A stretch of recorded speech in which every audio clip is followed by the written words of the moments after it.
Welcome to the Hockey Writers Chicks and Sticks, a weekly show hosted by some of our best female hockey writers, bringing you the latest news, rumors, trades, player grades, game results, and much more. From talking hockey with NHL personalities to tackling the latest big issues, our team covers everything hockey and more. So sit back, relax, and enjoy some Chicks and Sticks. Hello, everyone, and welcome to episode 33 of Chicks and Sticks, brought to you by the Hockey Writers. My name is Melissa Boyd, and I'm once again joined by my partners in crime, Hannah Garfield and Mariah Stark. How you doing, ladies? Hanging in there? We're tired. It's the Olympics season. Yeah, I know. It's like we're on a different time zone. It's not good for the sleeping. Unfortunately, Christy is not with us tonight. She is covering the Devils game, but she'll be back next week. Promise. Speaking of the Olympics, a reminder, I've reminded you guys the last couple of weeks about this, but if you haven't checked out our Olympics coverage, please do on thehockeywriters.com. We're covering both the men's and women's tournaments. They're off to a really fun start. The games have been really fun so far on both sides. The women's start their quarterfinal games tonight, and the men started their round robin games just a couple of days ago. So everybody's gotten in, and some of the games have been quite good stories so far. So make sure you're checking out all our coverage. Well, it's been another busy, newsy, I wouldn't even say week. I would say 24 hours in the NHL, as usual. It always happens this way. Lots going on, coach firings, and we're not even at the, we're still 6 weeks away from the trade deadline. So this goes to show you we're really in the silly season, as they call it now. So 2 coaching firings, lots going on, all-star games are back on. So we got lots to talk about. We'll start with our usual team updates. Hannah, how are things in Boston? And please tell me what you think of that Brad Marchand suspension, please. Boston's a dumpster fire right now. I will, before I get into Brad Marchand, I will like to just say congratulations to Tuukka Rask on a wonderful career.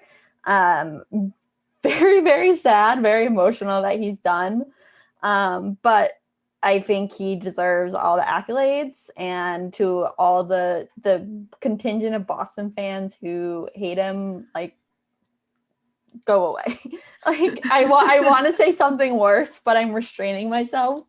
I just have no patience for those people, especially now. Don't have patience.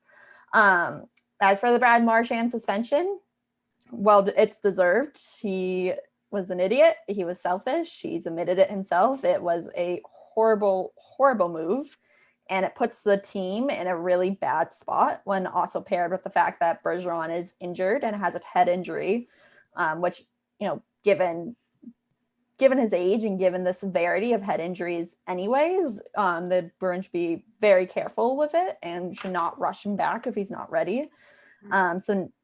But now, Marchand's getting himself, because that's what he did. He got himself kicked out for 6 games. It was an idiot. And it was selfish. And now he is the most suspended player of all time in the NHL, which, you know what? I will say his suspension earlier this season, I felt like it was unwarranted, because given the NHL's own rules about repeat offenders, and given the fact that he hadn't had a suspension in almost 4 years before that point, I felt like that was unwarranted, but this one is completely warranted. Yeah, he was doing so well. He was. Again, he was getting new fans and before this season, he hadn't had a suspension since 2018. And I think there's probably a number of reasons for why I feel like he's just been really pissed off lately. We've been seeing the social media posts, and I wouldn't be surprised if any of it, I'm sure some of it stems from other stuff going on in his life that we don't know about and we never will. But I wouldn't be surprised if a lot of it is stemmed from the NHL's decision to go back on playing the Olympics. Yeah. When you figure a guy like Marchand, who did not make the team in 2014, couldn't go in 2018, he probably would have made the team almost certainly would have made the team this year. And that's a really, I mean, I think I sat here last week and said that my biggest regret in life is that I'm not a good enough athlete to be an Olympian. Like, I'm so sad that I can't be an Olympian. I couldn't imagine actually being talented enough to do so, and then having the NHL go back on their word to the players and not let them go. I mean, it makes sense from a business standpoint for the NHL, but I'm not surprised if Brad Marchand is super pissed, and if that's part of what's bleeding into his game now. No excuse, of course, no excuse. Like, but I wouldn't be surprised. No, it's quite obvious that he's, you know, he's giving it to the NHL right now. There's no doubt about it, and Mr. Bettman. So hopefully it'll do him good to sit back for a few games, and he'll come back his, you know, usual self. Actually, in Minnesota, there was a suspension also. Mariah, what's happened? I was gonna say, speaking of suspensions, I love Moose. Well, Marcus Foligno, for those that don't know his nickname, Moose. He's usually such a calm and controlled player. I mean, yes, he'll get in fights more than I care to like.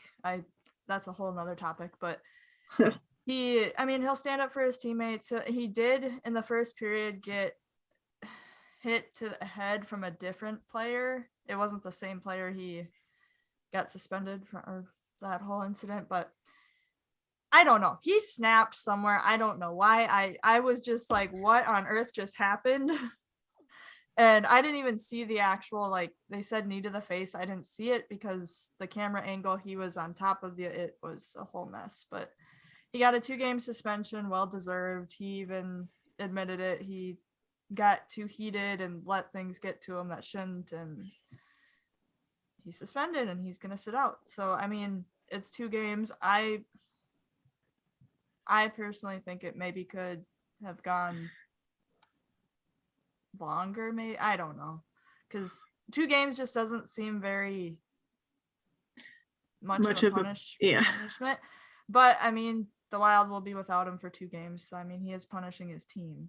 But they also lost that game, and we're not playing like they had before the All-Star break. I'm hoping it was just too many days off and too much relaxation, because their goaltending was outstanding and kept them in it, and Winnipeg deserved the win. They outplayed them. They did way better, and I'm hoping Saturday will be much better against the Hurricanes, but we'll see.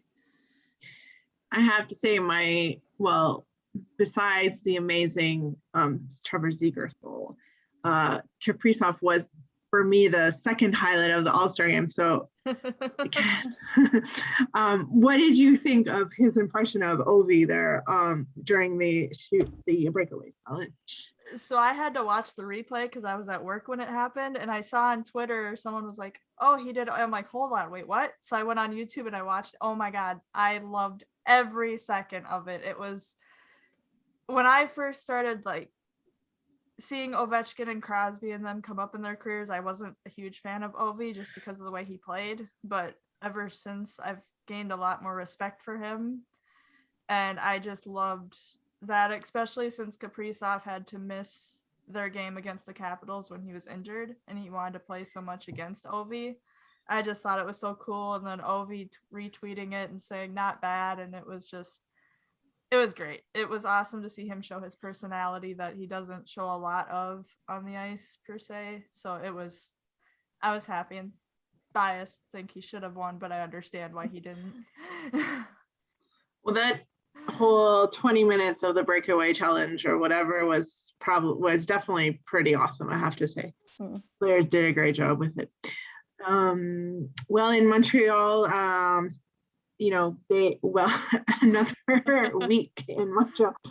So they made the news yesterday because they were one of the teams this week that relieved their head coach. So Dominique Ducharme is out as head coach. And the Hall of Famer, legendary Martin St. Louis, is now the new interim head coach until at least the end of the season, which was a shock to everyone. No one saw this coming. He obviously has connections with Kent Hughes and Jeff Gordon as well, from his time with the Rangers. So actually, when you kind of peel it back, you realize that it makes a whole lot of sense, actually. People are worried about his lack of coaching experience. So he was literally coaching his son's Pee Wee team before taking this job. But I have to tell you, his introductory press conference to this morning was unbelievable. He hit it out of the park. Like, I tweeted it.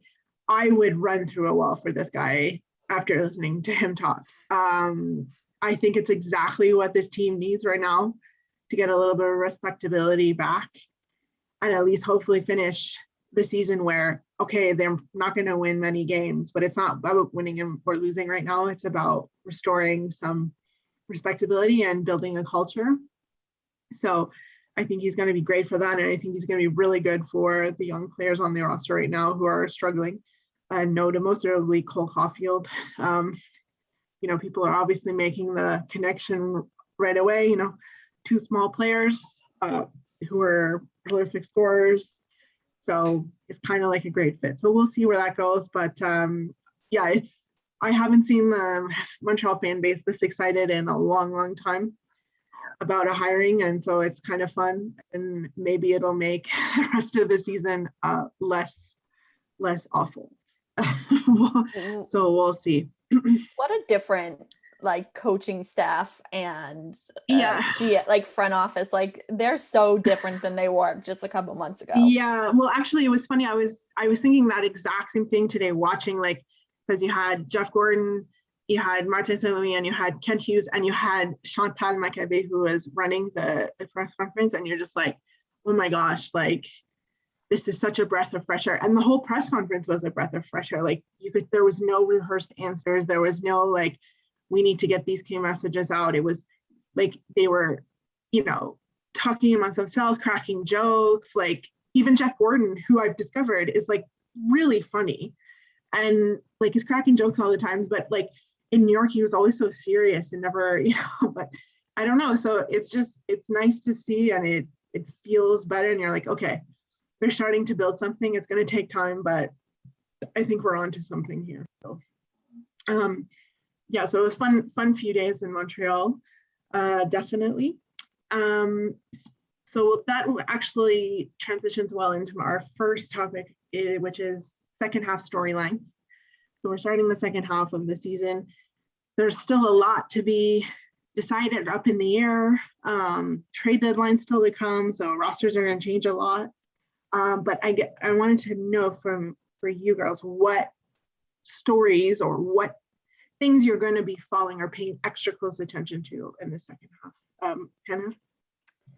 I think I speak for everybody when I'm so intrigued by the Oilers. I think we've all been intrigued by the Oilers for years now. I think they're everybody's favorite train wreck to watch. Because this is another coach in the McDavid era, and it's will this finally solve it? Will this finally be the missing puzzle piece? Because you've had GM changes, you've had roster changes, you've had coaching changes, and they can't build around McDavid. And it's it is the impossible question somehow, is how do you build a winning team around McDavid? And nothing has worked yet. And I think it's so intriguing to watch and to follow. And I think I speak for a lot of people who are hockey fans that it's interesting, trying to see how they keep throwing things at the wall and nothing sticking. And I wonder if they don't make the playoffs this season. I mean, I think we said this last year too, but if they don't make the playoffs this season, what does McDavid do? When is his breaking point? Because it's got to be getting close. I mean, we just saw Eichel. We saw Eichel traded this season, who was on a big contract and a big part of Buffalo, and he got traded finally. When does McDavid ask for his trade? Yeah, for sure. It's going to be so fascinating to watch what happens there. And actually, an interesting stat that I was reading. Well, so this is McDavid's fifth coach since he'd been in Edmonton, but even more so, Ryan Nugent-Hopkins, who's been there his whole career, 11 coaches in 12 years. Like, what a shit show. What a shit show. But it's not going to change in my opinion, until they get a goaltender. Like to me, nothing's going to change if you can't get a save. Like that's, to me, that's what it comes down to. But anyways, we'll see. Like you said, yeah, definitely everyone's favorite train wreck to watch. Mariah, how about you? Oh boy. So I would just like to point out the Wild have been around for 22-ish years, and I just looked it up. They've had 5 coaches in that amount of time. Oh my gosh. Just to put that in perspective a little bit. Yeah. But I have like 2 headlines. One is actually like happening currently or could happen. Crosby is on the verge of scoring his 500th goal, and that is huge. Growing up as a fan of his, I am excited and hope he gets it. Their game is currently 0-0 in first intermission, so we'll see how that goes. My other one is Vancouver and the hiring of Cami Granato as an assistant GM. I have loved watching her when growing up, and I was so excited when Seattle hired her as a scout, because that's something I'd always wanted to be. Like before I became a writer, that was my goal when I knew I wasn't good enough to play professionally, obviously. So my next goal was scout, and then obviously I switched to the writing position, and so it's really cool to see that. I'm excited to see where they go with it, and I guess watching them closely in Montreal with St. Louis. He's another one I loved watching, so it'll be interesting to see how he transitions to a coaching position. Yeah, I'm glad that people are actually want to watch the Canadiens now. I'm warning you all that you're not going to like the on-ice product very much, but anyway, we'll see. But I'm glad. Thank you for bringing up Cami Granato. I am glad you did. It kind of has gotten lost a bit in the shuffle today. It was announced today that she was named assistant general manager, so Thursday, but kind of got lost in the shuffle with everything else going on. But yeah, go Jim Rutherford, right on. So he's got two new assistant general managers who are making history, so that's really cool. And we wish, I'm glad actually this happens, because it's going to help. We're discussing another important topic with women's hockey. I'm not sure. That wasn't a planned transition, just saying. No, it wasn't, but I'm glad you made it. It actually, it's really, so I'm not sure if you have all seen or heard about the article that was published over the weekend that has caused quite a stir and a lot of controversy, rightfully so. The article stated that women's hockey should not be an Olympic sport because the medals that are won are cheap because of the lack of parity in the tournament. So it feels like, though this isn't new. I was thinking of this, I was like, this is not new. It actually kind of happens every 4 years when the Olympics are on. Somebody writes this or somebody comes out and says this. And every time I'm just like, it's so lazy. And it's so, anyway, I'm stealing everyone's airways here, but what is your response to that, ladies? Mariah? Oh boy. I'm going to get a little heated on this one, because obviously growing up playing and stuff, it's, that was a far-fetched dream of mine, was going to the Olympics. I knew deep down it would never happen, but I didn't even give the article the time of day to read it. I saw the whole storm on Twitter and I was like, this can't be real. Did someone really do this? And I just am like, I'm not even going to read it because it's going to make me upset and I know it's wrong. So I don't get, like, has this person never played a sport? Never, like, why was this a thing?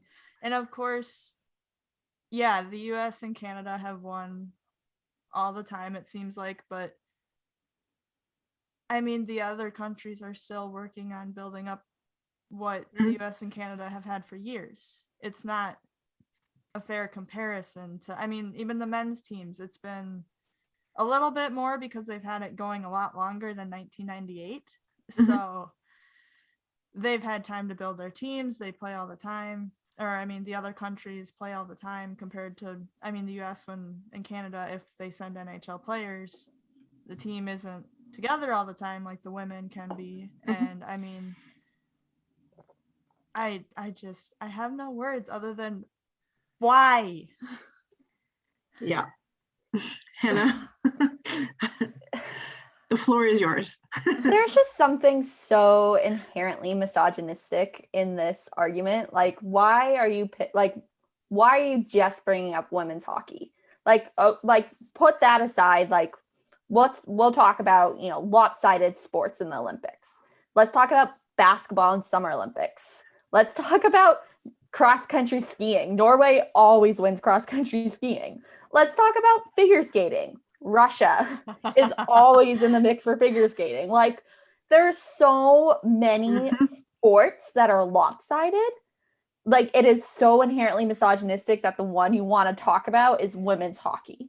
Like, it's just, it's we can talk about lopsided sports and like that. Sure, like that's a conversation to have about how, there are certain countries that do dominate the Olympics, and there are certain countries that probably spend more money on their Olympic sports, on their Olympic committees. Like that is a conversation to have about, economic disparities, opportunity, lack of opportunities in other countries than other countries.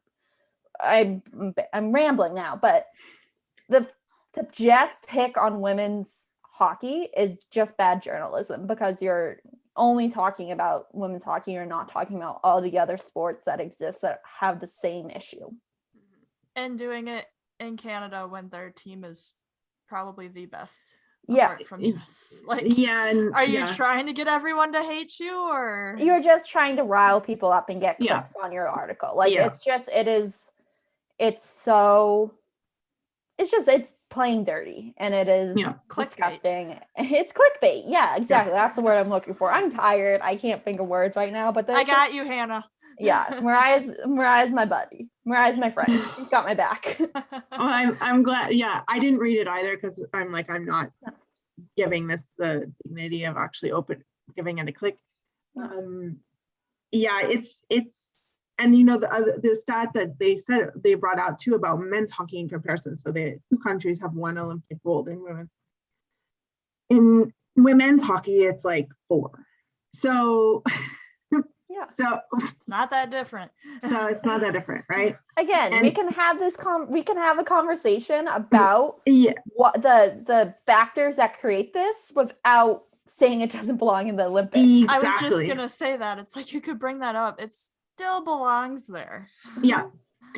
And I was watching, I had the tail end of a game, China and Japan, I believe. And like watching them, and Japan won in like extra time, and just seeing the look on they were so happy that they had just won a game at the Olympics. And it's like, I think we've also gotten away from what the Olympics actually means and what it represents. And it's like, these athletes are all incredible. It doesn't matter. It's supposed to be a celebration of sport, of excellence. Everyone is excellent. We just give medals to the one, to me, like, I've been watching women's hockey since 1998, or when it first in the Olympics. And the difference in the level of play from 1990 to now is like, there is no comparison. Like, it's unbelievable how good the women's game is now. And think how much it's grown. How many girls have been able to play now because of that? But why? Because it's in the Olympics. Yeah. Mm-hmm. Because they're being given a platform to play on. Mm-hmm. And like, okay, Canada and the US is getting better because they have the resources and whatnot. But so are the other teams. Like, so it's not like.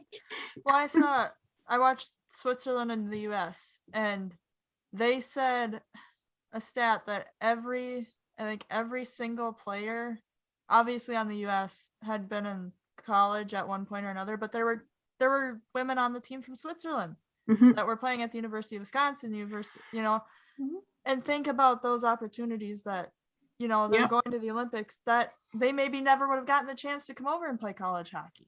Exactly. And like I was saying last week, like the cool thing about, playing the Olympics, the last two Winter Olympics in Asian countries is that it gives a chance to expose the sport in a culture that cultures that don't normally play hockey or it's not as big of a sport. Like think of how some young girl in Japan was watching that game the other day, and Japan's not going to win a medal, but she's going to be inspired to pick up the sport of hockey. And I think that's what it's all about. Yeah. And anyways, I was like, oh, and there it is. Like you're almost waiting for it because, like I said, it seems to come out every 4 years. Somebody complains about it and you're like, all right, you guys need new material. Like you need to go somewhere else and, get better arguments. Anyways, go women's hockey. You are incredible female athletes who are inspiring us. You guys rock, so thank you. On that note, again, as I said off the top of the show, please check out our Olympic coverage. Our teams are killing it right now. Putting out content every day. The men's tournament is underway, and like the team is, there's like 4 or 5 articles a day, player features, game takeaways. You got it all. If you're missing out on the Olympics, make sure to catch up on thehockeyraiders.com. All right, last topic. We've been doing this the last couple of weeks with NHL awards. This is a special shout out to Chrissy, who's sad to be missing this week, specifically for this topic. So I wanted to ask you about who you think is the favorite for the Vezina Trophy for goaltender of the year at the midway point of the season. There's a lot of options. Where do you stand? Hannah, we'll start with you. I'm gonna take the easy one. I'm gonna say Shesterkin. I mean, a couple of weeks ago we were debating him for a Hart Trophy. Like he is incredible this season, and he is a large part of the reason, if not the reason, that the Rangers are in serious playoff contention right now, and really our team that could be a dark horse to make a run at the Stanley Cup Finals this year. Like he has been so good all season, and it's just incredible. Like he's just so, like, you watch the Rangers play and it's just amazing the saves he's making. Like Shesterkin is, if he's not a finalist, at least a finalist, if not the winner, then I think there is something seriously wrong. No, for sure. Because the Rangers actually underlying numbers aren't that good. If you look at just those, you would say, oh, really? They're at the top of the division? Like that doesn't seem, but he is playing out of his mind this season. I agree. He's definitely the front runner. Mariah, do you have the same one or someone else? I'm going to do like Hannah the last couple of weeks and go with a bias, and Cam Talbot. I am 100% behind him. He's an older goalie who has been playing amazing this year. Even when he missed a month, he came back and it was like he never missed. He was really good. He got his first shutout of the season. The game prior to last, sorry, they've had so many games so spread out, I can't even keep track when they are anymore. And that's going to hit really hard when this whole postponed game thing happens. Yeah. But yeah, he's been outstanding, and just, I think he should be at least a finalist for how well of a season he's had. My non-biased is, yes, the goalie. I've had trouble saying his name, Shesterkin, and I can say it now. You can say it. Oh, there you go, Mariah. I practice. No, I listen to how you say it. He's been outstanding, and probably the player I've heard the most about when it comes to the Rangers. So if Talbot's nowhere near finalist, then I'm going with him. Yeah. Well, I'm gonna go with Christy's pick. She'll be happy that I bring him up, and it makes up for us not mentioning Dawson Mercer in the Rookie of the Year running. So I'm gonna go with UC Saros. from the Predators. I think he's probably one of the most underrated goaltenders in the league. He has really sort of solidified the net in Nashville for sure, and tough shoes to fill, having to take over for Pekka Rinne, of course, who is a franchise legend. So I think he's small. You wouldn't think he'd be. You're like, oh, I don't know, he's kind of small, but man, he is fast in that net. He has great technique, and he's keeping the Predators in playoff contention for sure this season in the tough division. So I think should be a finalist. But I agree with both of you. I think Shesterkin is the favorite right now. It'll be hard to beat him, but there's a few. Gotta have a good goalie. Let me tell you, you don't get very far without a good goalie, so they're super important.